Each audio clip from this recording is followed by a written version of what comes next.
Bonjour sur la chaîne Nanoufi. Aujourd'hui, nous allons faire une bisque de crevettes.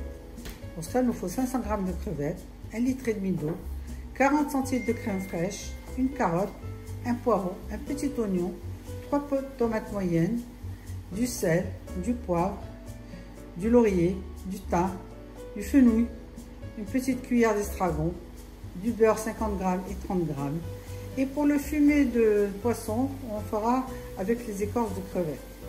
Nous allons commencer par le fumet de crevettes. Nous avons donc mis les écorces de crevettes, les épluchures de crevettes dans une casserole avec du sel et de l'eau.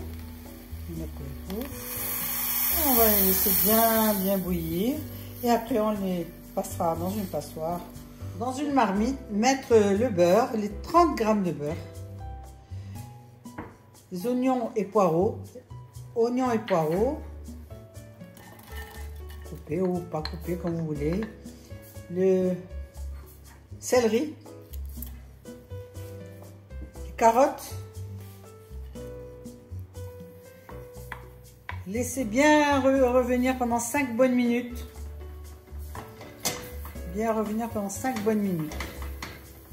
Voilà, les légumes ont bien fondu, on ajoute maintenant les crevettes, on les laisse bien cuire quelques minutes, 5 minutes. Ils lâchent bien leur saveur. Maintenant, nous allons ajouter les tomates. On peut les laisser entières parce qu'on va les fondre de toute façon. Le concentré de tomate que nous n'avons pas mis dans les recettes, on peut mettre une cuillère de concentré de tomate si on veut. Le bouquet garni, le thym et le laurier, le sel et le poivre. Et on couvre d'eau, 1,5 litre d'eau. Et on mélange tout, on met 1 litre d'eau.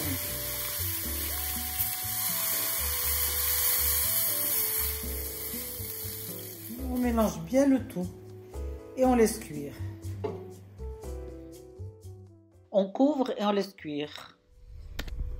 Le fumet de poisson a donc cuit 10 minutes sur le feu. On l'a laissé refroidir un tout petit peu, on peut même rajouter un petit peu d'eau pour le refroidir plus rapidement. Et on l'a mis à broyer plutôt dans le verre du mixeur. Et on le passera à la passoire. Au bout de 10 minutes, donc, nous rajoutons donc le fumet de crevettes.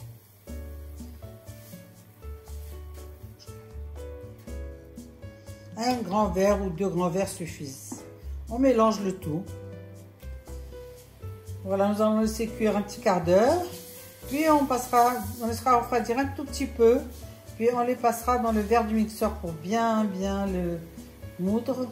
Et en faire une crème.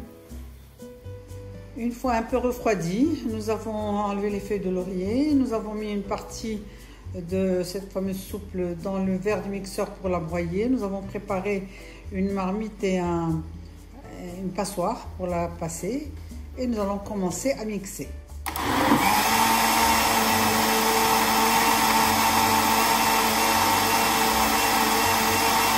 Il faut bien mixer 3 ou 4 bonnes minutes parce que voilà, on passe tout dans une passoire.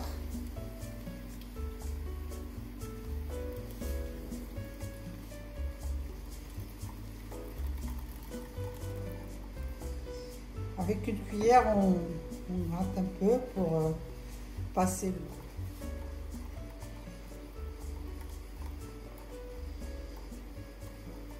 On fait ainsi jusqu'à tout passer et on recommence avec le reste de soupe qui reste encore dans le verre du mixeur et à travers une passoire.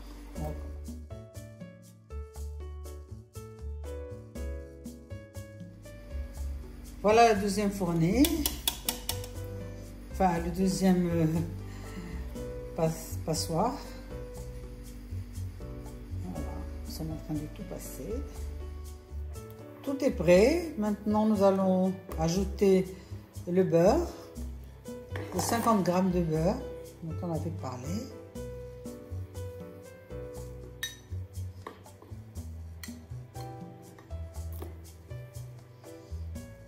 À fondre.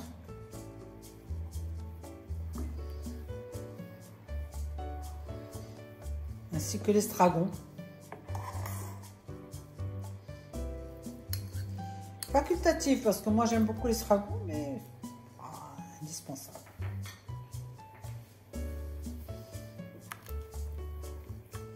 Et la crème.